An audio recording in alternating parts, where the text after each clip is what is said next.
ایران کی عورتیں اپنے شوہر کے قریب جانے سے پہلے لہسن کا استعمال کیوں کرتی ہیں؟ راز جان کر آپ کے رونگٹے کھڑے ہو جائیں گے۔ میں 17 سال کی تھی جب چاچی کو میں نے ہر رات چاچا کے پاس جانے سے پہلے لہسن کا استعمال کرتے دیکھا۔ میں جب بھی چاچی سے پوچھتی تو ہر بار چاچی میری بات کو ٹال دیتی۔ ایک رات راز جاننے کے لیے میں چاچی کے کمرے میں چھپ گئی اور پھر جو کچھ میں نے دیکھا۔ میرا نام رافع ہے۔ ایران میں عورتیں شوہر سے ہم بستری کرنے سے پہلے لہسن کا رس کیوں لگاتی ہیں؟ یہ ایک بہت خوبصورت صبح تھی۔ میں اپنی چاچی کے ساتھ ناشتہ بنانے میں مصروف تھی۔ میری چاچی کا چھوٹا بھائی زین میرے سامنے بیٹھا ہوا تھا۔ اس کی نظریں مجھ پر جمی ہوئی تھیں اور یہ ایسی نظریں تھیں جو مجھے خوش کر رہی تھیں کیونکہ میں زین کو پسند کرتی تھی۔ چاچی کا بھائی یہاں پر آتا جاتا رہتا تھا اور وہ بھی مجھے بہت پسند کرتا تھا۔ میری عمر 17 سال تھی لیکن مجھے زین سے پیار ہو گیا تھا۔ کم عمر میں ہی مجھے اس سے محبت ہو گئی تھی اور وہ بھی میرے لیے ایسی فیلنگ رکھتا تھا، لیکن مجھے بالکل بھی آئیڈیا نہیں تھا کہ آج کا سورج میری زندگی میں اندھیرا لانے والا ہے۔ آج کے بعد میری زندگی پوری طرح سے بدلنے والی ہے۔ چاچی کا بھائی 2 دن سے یہاں پر آیا ہوا تھا۔ زین ناشتہ کرنے کے بعد نوکری کے لیے نکل گیا تھا۔ میں چاچی کے ساتھ گھر کے کاموں میں مصروف ہوگی۔ میری ماں اور میرے ابو کا تو بچپن میں ہی انتقال ہو گیا تھا۔ وہ لوگ مجھے کافی سالوں پہلے اس دنیا سے چھوڑ کر چلے گئے تھے اور میرا کوئی بھی بہن بھائی نہیں تھا۔ میں اپنے ماں کی اکلوتی بیٹی تھی۔ چچی میری ماں کی جگہ تو نہیں لے سکتی تھی لیکن انہوں نے مجھے عزت کی چھت دی ہوئی تھی، یہی بہت تھا۔ کام کرتے کرتے مجھے وقت کا پتہ ہی نہیں چلا اور دوپہر ہو گئی تھی۔ چچی اپنے کمرے میں آرام کرنے کے لیے جا چکی تھی اور میں کچن کی صفائی کرنے کے لیے کچن میں رہ گئی تھی۔ اتنی ہی دیر میں مجھے دروازہ بجنے کی آواز آئی۔ میں جیسے ہی دروازے پر گئی تو دروازے پر ایک عجیب سا لمبا چوڑا آدمی کھڑا ہوا تھا جن کی نظروں میں ایسی چھن تھی کہ میں نے اسے جلدی سے دیکھ کر اپنے کپڑے ٹھیک کیے تھے۔ میں بہت ہی زیادہ خوبصورت تھی اور کبھی کبھی یہی بات مجھے بہت زیادہ پریشان کرتی تھی۔ میں جہاں بھی جاتی تھی وہاں کے لڑکے مجھے غور غور سے دیکھتے تھے، اسی لیے میں زیادہ تر گھر سے باہر نہیں نکلتی اور اپنے چہرے کو چھپانے کی کوشش کرتی تھی، اور اس ٹائم بھی میں اپنی خوبصورتی کو چھپانے کی کوشش کرنے لگی تھی۔ وہ آدمی مجھ سے چاچی کے بارے میں پوچھ رہا تھا۔ میں نے دروازہ بند کرنا چاہا تھا تاکہ اندر جا کر چاچی کو بلاؤں، لیکن اس آدمی نے دروازے پر ہاتھ رکھ دیا۔ تمہارے لیے کوئی غیر تھوڑی ہوں، جاؤ جا کر اپنی چاچی کو بلاؤ۔ اس کی بات مجھے بہت ہی عجیب سی لگی تھی۔ میں پہلی بار اس آدمی کو دیکھ رہی تھی اور وہ کہہ رہا تھا کہ وہ میرے لیے کوئی غیر نہیں۔ مجھے دروازہ کھلا ہوا چھوڑ کر اندر جانا بہت مشکل لگ رہا تھا لیکن میری مجبوری تھی، اس لیے میں فوراً اندر آئی اور آدمی دروازے پر کھڑا ہوا تھا، اس لیے میں فوراً اندر آئی اور چاچی کو اس آدمی کے بارے میں بتایا کہ وہ آدمی دروازے پر کھڑا ہوا ہے۔ اس کے حلیے کے بارے میں سنتے ہی چاچی کے چہرے کا رنگ بدل گیا تھا۔ وہ کہنے لگی کہ تمہیں دروازے پر آنے کی ضرورت نہیں ہے، تم کچن کا کام ختم کرو۔ ان کی باتیں سن کر میں کچن میں پہنچ گئی تھی اور چاچی دروازے پر چلی گئی تھی، اور پھر میں نے چاچی کی تھوڑی تھوڑی آواز سنی۔ مجھے سمجھ نہیں آیا تھا لیکن کوئی ایسی بات ضرور تھی جو بہت ہی خاموشی کے ساتھ اور چپکے چپکے کی جا رہی تھی۔ میں سوچ میں پڑ گئی تھی کہ چاچی اس آدمی سے کیا بات کر رہی ہے اور یہ آدمی کون ہے جو چاچی سے بات کرنے کے لیے یہاں پر آیا ہے۔ کچھ ہی دیر گزری تھی کہ چاچی میرے پاس آئی اور کہنے لگی کہ اس آدمی کے بارے میں تمہیں اپنے چاچا یا پھر اپنے بھائی یا پھر میرے بھائی زین کو اس کے بارے میں کچھ بھی بتانے کی ضرورت نہیں ہے۔ چاچی کی بات سن کر میں حیران رہ گئی۔ چاچی جی روز صبح سویرے دوسرے شہر میں کام کرنے کے لیے جاتی تھی اور رات کو ہی وہ گھر واپس آتی تھی، لیکن میں کئی بار دن میں چاچی کو فون کرتی اور چاچی فون نہیں اٹھاتی۔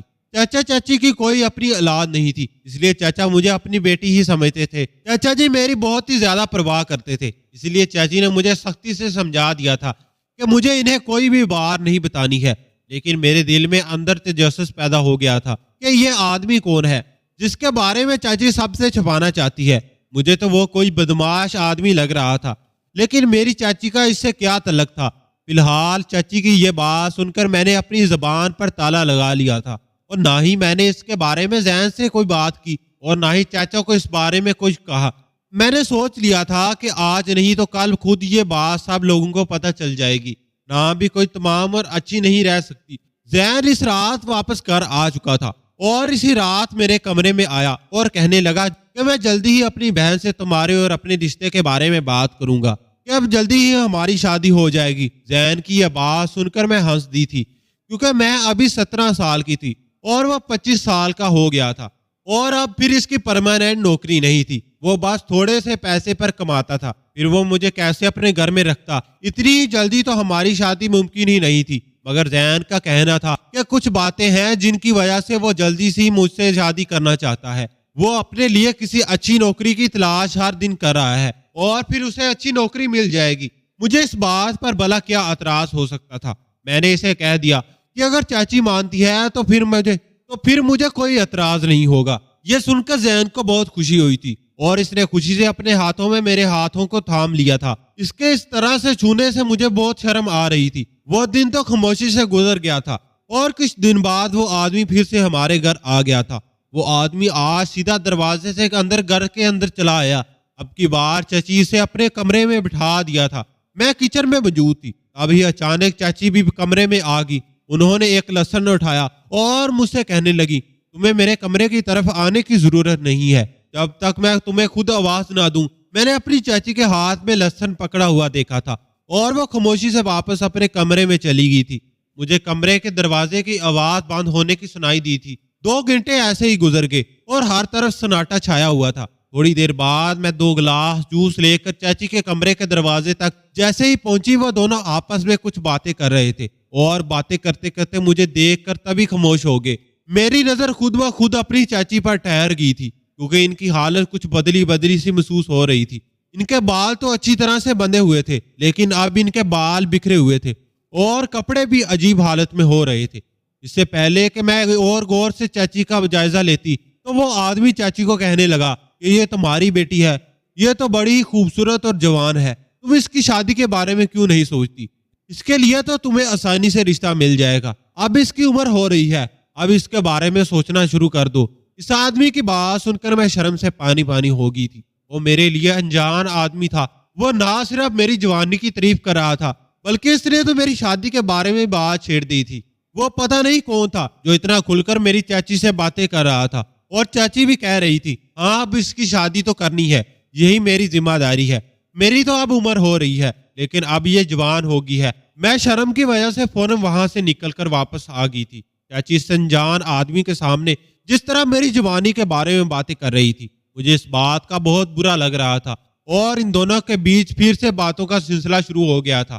کچھ دیر بعد وہ آدمی واپس آ گیا تو چاچی نے مجھے پھر سے یہی سمجھایا کہ زین اور چاچا کو اس کے بارے میں کچھ مت بتانا۔ لیکن اتفاق کی بات تھی کہ اچانک کسی وقت زین گھر پر آ گیا۔ طبیعت خراب ہونے کی وجہ سے وہ اپنے گھر جانے کی بجائے یہاں پر آ گیا تھا۔ اس آدمی کو گھر سے نکلتے ہوئے دیکھا تو وہ فوراً میرے پاس چلا آیا اور مجھ سے پوچھنے لگا کہ یہ آدمی کون تھا اور یہاں پر کیوں آیا تھا۔ میں نے انکار کرتے ہوئے سر ہلا دیا اور کہا کہ مجھے کچھ نہیں پتا، یہ آدمی چاچی سے ملنے کے لیے آیا تھا۔ زین سیدھا چاچی سے ملنے کے لیے ان کے کمرے میں چلا گیا اور پھر نہ جانے اچانک سے کیا ہوا کہ ان دونوں کی چیخنے چلانے کی زور زور سے آوازیں آنے لگی۔ چاچی زین کو برا بھلا کہہ رہی تھی، زین بھی آگے سے بہت زیادہ جواب دے رہا تھا۔ نہ جانے ان دونوں کے بیچ کیا چل رہا تھا، مجھے اس بارے میں کچھ بھی پتا نہیں تھا، لیکن اتنا آئیڈیا ضرور تھا کہ یہ بات کچھ زیادہ ہی بڑھ گئی ہے اور شاید اس انجان آدمی سے جڑی ہوئی ہے۔ کافی دیر بعد زین چاچی کے کمرے سے باہر آیا تو اس کا چہرہ غصے سے لال ہوا پڑا تھا اور وہ اسٹور روم میں چلا گیا اور جا کر اندر بند ہو گیا۔ اس کی طبیعت ٹھیک نہیں تھی، اس لیے آج وہ ہمارے گھر پر ہی رہنے والا تھا۔ اس کے بعد چاچی بھی اپنے کمرے سے باہر نکلی اور رات کے کھانے کے ٹائم پر جب بھی چاچی کو بلانے کے لیے میں گئی تو چاچی بہت غصے میں تھی اور مجھ سے کہنے لگی کہ جاؤ تم جا کر کھانا بنا لو اور سو جاؤ۔ ان کا رویہ میرے ساتھ بہت زیادہ برا تھا۔ پتہ نہیں زین نے کون سا ہنگامہ کھڑا کر دیا تھا کہ جس بات کا غصہ مجھ پر نکل رہا تھا۔ میں نے چاچی سے اس بارے میں پوچھنا بھی چاہا کہ کیا ہوا ہے تو وہ کہنے لگی یہ سب کچھ تیری ہی وجہ سے ہوا ہے، اس لیے زیادہ معصوم بننے کی ضرورت نہیں ہے اور یہاں سے دفع ہو جاؤ، مجھے اپنی شکل مت دکھانا۔ میں آنسو بہاتی ہوئی ان کے کمرے سے نکل آئی تھی اور لگاتار پھوٹ پھوٹ کر رو رہی تھی۔ آج مجھے بڑی بے چینی کے ساتھ والدین کی یاد آ رہی تھی۔ میں اپنے چھوٹے سے کمرے میں بستر پر جا کر لیٹی تو میرے دماغ میں بس یہی بات آ رہی تھی کہ زین نے اپنی بہن سے نہ جانے کس بات پر جھگڑا کیا ہے۔ کیا اس انجان آدمی کی وجہ سے اس آدمی اور چاچی کا جھگڑا ہوا ہے؟ اسٹور روم کا دروازہ تو اندر سے لاک تھا، ورنہ میں اسے جا کر ضرور پوچھتی۔ زین جب بھی ہمارے گھر پر آتا تھا تو ادھر ہی جا کر ٹھہرتا تھا۔ ہمارا گھر چھوٹا تھا اور صرف 2 ہی کمرے تھے، ایک میں چاچی اور چاچا رہتے تھے اور دوسرے کمرے میں رہتی تھی اور ایک چھوٹا سا اسٹور روم بنا ہوا تھا جہاں پر زین کبھی کبھی ٹھہر جاتا تھا۔ مجھے صبح ہونے کا انتظار تھا۔ صبح ہوئی تو یہ بات چچی سے پتہ چلی تھی یا پھر مجھے زین سے ہی پوچھنی تھی، لیکن اگلی صبح اس سے بھی زیادہ کچھ عجیب ہوا تھا۔ جب میں سو کر اٹھی تو زین گھر سے جا چکا تھا اور چچی بھی خاموشی سے گھر کا کام کر رہی تھی۔ انہوں نے مجھ سے کوئی بات نہیں کی۔ صبح اٹھتے ہی میرا پہلا کام صفائی کرنا تھا، اس لیے میں سیدھا صفائی کرنے میں مصروف ہوگی، اور چچی کے کمرے کی صفائی کرنے کے دوران مجھے وہاں لہسن کا ٹکڑا پڑا ہوا ملا، جسے چچی کچن سے لے کر اپنے کمرے میں گئی تھی، اور میں سوچ رہی تھی کہ یہ آخر لہسن کا کیا معاملہ ہے۔ میں یہاں سے بھاگنے کی کئی بار کوشش کی، لیکن یہاں سے باہر جانے کا صرف ایک ہی دروازہ تھا جس پر رشیدہ بانو اپنے نوکروں کے ساتھ پہرا دیتی تھی، اس لیے یہاں سے کبھی فرار ہونے کے بارے میں مت سوچنا، ورنہ رشیدہ بانو تمہاری وہ حالت کر دے گی کہ تم ساری زندگی یاد رکھو گی۔ بیگم جان بہت اچھی اور بہت محبت کرنے والی عورت تھی۔ اس کی بول چال بھی مجھے بہت پسند آئی تھی۔ باقی یہاں تو کوئی عورت ڈھنگ سے بات نہیں کرتی تھی۔ وہ مجھے نہ صرف پیار سے سمجھا رہی تھی بلکہ خود بھی ناچ گانا بھی سکھا رہی تھی، جبکہ میں سارا ٹائم روتی رہتی تھی۔ مجھے اپنی قسمت پر بہت افسوس ہو رہا تھا، بلکہ مجھے کوئی اور نہیں، میری اپنی ہی چاچی میں یہاں پر چھوڑ کر چلی گئی تھی، اور پھر کچھ دن اسی طرح میرے اس کوٹھے پر گزرے۔ اب تو روتے روتے میری آنکھوں کا پانی بھی سوکھ چکا تھا۔ میں نے اپنے دل کو سمجھا لیا تھا اور سوچ لیا تھا کہ زیادہ رونے سے بھی کوئی فائدہ نہیں ہے۔ مجھے یقین ہو گیا تھا کہ اب میری چاچی مجھے لینے کے لیے کبھی نہیں آئیں گی۔ نہ جانے انہوں نے مجھ سے کس بات کا بدلہ لیا تھا۔ زین نے آخر ان سے ایسا کیا کہا تھا جو وہ میرے گلے ہی پڑ گیا تھا، جو وہ مجھے اگلے ہی دن اس دنیا سے چھوڑ کر چلے گی؟ میں سوال کا جواب جاننا چاہتی تھی کہ میری چاچی نے میرے ساتھ یہ سب کچھ کیوں کیا، لیکن فی الحال ان سوالوں کا جواب دینے والا کوئی نہیں تھا۔ مجھے 1 مہینے تک ان محفلوں کے بارے میں ناچنا بھی سکھا دیا، اور پھر مجھے اس محفل کا حصہ بنا لیا جانے لگا جہاں شراب کے نشے میں ڈوبے ہوئے آدمی ہمارے سامنے بیٹھ جاتے تھے، اور ہمارے عجیب و غریب کپڑے ان کے سامنے ہمیں اپنا ناچ پیش کرنا پڑتا تھا۔ پرانی لڑکیاں تو ناچنے میں کافی ماہر ہو گئی تھی اور وہ اس کام کو بڑی آسانی سے کر لیا کرتی تھی، لیکن میرے لیے یہ کام بہت ہی مشکل تھا۔ میں نے تو ساری زندگی زین کے سوا کسی کو نہیں دیکھا تھا، نہ ہی کبھی کسی گھر کی 4 دیواری بہن کی تھی۔ میں ہوش میں آنے کے بعد بھی چلاتی جا رہی تھی۔ بیگم جان مجھے اپنے ساتھ اپنے کمرے میں لے گئی، اور سارا دن میں بس ان کے سینے سے لگ کر آنسو بہاتی رہی۔ مجھے اپنی ماں کی بہت یاد آ رہی تھی۔ اگر آج میری ماں زندہ ہوتی تو شاید مجھے یہ دن نہ دیکھنا پڑتا۔ پہلی بار مجھے یقین ہوا تھا کہ ماں باپ کے سوا کوئی اپنا نہیں ہوتا، رشتے بھی صرف دکھاوے کے ہی ہوتے ہیں۔ میری چچی جسے میں نے اپنی ماں کی جگہ نہیں دیتی تھی، انہوں نے ہی مجھے اس دلدل میں دھکیل دیا تھا۔ یہاں میں اپنی پہچان بلا چکی تھی۔ میرا نام رفیہ تھا، لیکن یہاں پر میرا نام رخسار رکھ دیا گیا تھا۔ یہاں سب لوگ مجھے اسی نام سے پکارتے تھے، کیونکہ میں خود بھی بھول چکی تھی کہ میرا نام پہلے رفیہ تھا۔ سارا دن میں بیگم جان کے پاس ہی رہنے لگی۔ ان سے کہہ دیا تھا کہ میں کسی کسٹمر کے پاس نہیں جاؤں گی، لیکن ایسا کیسے ہو سکتا تھا؟ کوٹھے پر رہنے والی لڑکی کی قیمت نہ لگے۔ 2 دن خاموشی سے گزر گئے تھے۔ پھر تیسرے دن ایک 30 سال کا کسٹمر میری قیمت لگانے کے لیے آیا تھا۔ میں نے رشیدہ بانو سے انکار کرنا چاہا تو انہوں نے مجھے زور سے تھپڑ مار دیا، کہنے لگی کہ یہاں پر انکار کرنے کی گنجائش نہیں ہے، اگر تو نہیں جائے گی تو میں تمہیں خود کسٹمر کے آگے پھینک دوں گی۔ میں رشیدہ بانو کے آگے مجبور ہو گئی تھی۔ بیگم جان نے مجھے اس آدمی کے پاس جانے کے لیے تیار کیا، اور ساتھ ہی میری مٹھی میں لہسن بھی پکڑا دیا کہ اسے اپنی ناک پر لگانا مت بھولنا۔ میں نے خاموشی سے وہ لہسن مٹھی میں دبا دیا، اور میں مرے مرے قدموں کے ساتھ اس کمرے میں پہنچ گئی۔ میں نے خاموشی سے اس بوڑھے آدمی کے ساتھ رات گزار لی۔ اب کی بار میں نے کوئی رونا دنا نہیں کیا تھا۔ بیگم جان کی بات ثابت ہوئی تھی۔ جب میں نے شور شرابہ نہیں کیا تو کسٹمر نے بھی مجھے پریشان نہیں کیا، لیکن بستر پر جانے سے پہلے میں نے اپنی ناک پر لہسن کا رس لگا لیا تھا۔ اس لہسن سے آخر کیا ہوتا تھا؟ بیگم جان نے مجھے یہ کیوں لگانے کے لیے دیا تھا، اس بارے میں مجھے کچھ نہیں پتا تھا۔ میں اپنی زندگی میں کما ہی رہی تھی یا اپنی عزت گوا رہی تھی۔ اب ہر دن میرے ساتھ ایسا ہی ہوتا تھا۔ مجھے ابھی بھی زین کی یاد آتی تھی۔ کیا اس نے اپنی گمشدگی کا راز اپنی بہن سے کوئی سوال نہیں کیا ہوگا؟ کیا اس نے مجھے کبھی نہیں ڈھونڈا ہوگا؟ کیا وہ مجھے بھول چکا ہوگا؟ بس میں ہمیشہ یہی سوچتی رہتی تھی۔ وہ کسٹمر چلا گیا تھا اور میں اپنی خاموشی سے بیگم جان کے کمرے میں چلی گئی۔ وہ مجھے دیکھ کر مسکرائی اور دیدے سے کہنے لگی، تم کسٹمر کے پاس جانے سے پہلے اپنی ناک پر لہسن کا لس لگا لیتی ہو نا؟ بیگم جان نے کہا کہ تم میری بیٹی کی عمر کی ہو، میں تمہیں اپنی بیٹی کی طرح ہی سمجھتی ہوں، لیکن میں تمہیں ان لوگوں سے بچا نہیں سکتی۔ تمہاری پہچان بدل گئی ہے۔ اگر تم نے یہاں سے بھاگنے کی کوشش کی تو معاشرے میں تمہیں جینے نہیں دیا جائے گا کیونکہ تم ایک دھندا کرنے والی عورت بن گئی ہو۔ بیگم جان مجھے ہمیشہ یہی سمجھاتی تھی کہ آج کے بعد یہاں سے باہر دنیا کے بارے میں مت سوچنا، اور میں نے بیگم جان کی باتوں کو اپنے دل و دماغ میں بسا لیا تھا۔ ایسے میں مجھے 8 مہینے یہاں پر رہتے ہو گئے تھے۔ اب تو میں اس کام کی عادی ہو گئی تھی۔ مجھے صرف اتنا پتا تھا کہ کسٹمر اب میرا انتظار کر رہا ہے اور میں خود ہی اپنے آپ کو تیار کر لیتی تھی۔ میں کبھی زین کی دلہن بننے کے خواب دیکھتی تھی، اب ہر رات میں ہر نئے مرد کی دلہن بنتی تھی، لیکن ہر رات بیگم جان مجھے لہسن پکڑانا نہیں بھولتی تھی اور یہ ضرور بتاتی تھی کہ بستر پر جانے سے پہلے یہ لہسن اپنی لاف پر ضرور لگا لینا۔ ایک بار میں نے اس کے بارے میں بیگم جان سے پوچھا، اس لہسن میں ایسا کیا ہے جو آپ ہر بار مجھے دے دیتی ہے؟ کہ وہ کہنے لگی کہ صبح وقت آنے پر تمہیں خود ہی پتہ چل جائے گا۔ یاد رکھا کسی کسٹمر کے پاس جانے سے پہلے لہسن کا استعمال ضرور کرنا۔ کافی دنوں سے میں کچھ دیکھ رہی تھی کہ بیگم جان بیمار تھی، لیکن وہ اپنا علاج نہیں کروا رہی تھی۔ ویسے بھی ہم جیسی عورتوں کا علاج ممکن کہاں ہے، ہمارا تو کوئی یہاں اپنا ہی نہیں۔ یہاں پر بیگم جان تھی۔ اگلے ہی دن میرے پاس رشیدہ بانو آئی اور کہنے لگی کہ آج رات تیار ہو کر رہنا، تمہارے پاس ایک کسٹمر آئے گا۔ یہ کہہ کر وہ چلے گی اور میں تیار ہونے لگی تھی کیونکہ میں اب اس دنیا کی عادی ہو گئی تھی۔ تو بیگم جان نے پھر آ کر مجھے لہسن کا ٹکڑا پکڑا دیا۔ میں آج سوچ میں پڑ گئی تھی کہ آخر بیگم جان مجھے لہسن کیوں دیتی ہیں۔ آج میں ان سے اس سوال کا پوچھ کر رہوں گی، لیکن مجھے کسٹمر کے پاس جانے کے لیے دیر ہو رہی تھی، اس لیے میں نے سوچا کہ میں جب واپس آؤں گی تو اس سوال کا جواب ضرور پوچھ لوں گی۔ کسٹمر میرا انتظار کر رہا تھا۔ کسٹمر کے کمرے میں اس کے پاس پہنچی، لیکن اس سے پہلے میں نے لہسن کا رس اپنی ناک پر لگا لیا تھا، حالانکہ میں اتنا ضرور جانتی تھی کہ اس کے پیچھے کوئی نہ کوئی خاص بات تو ضرور ہے۔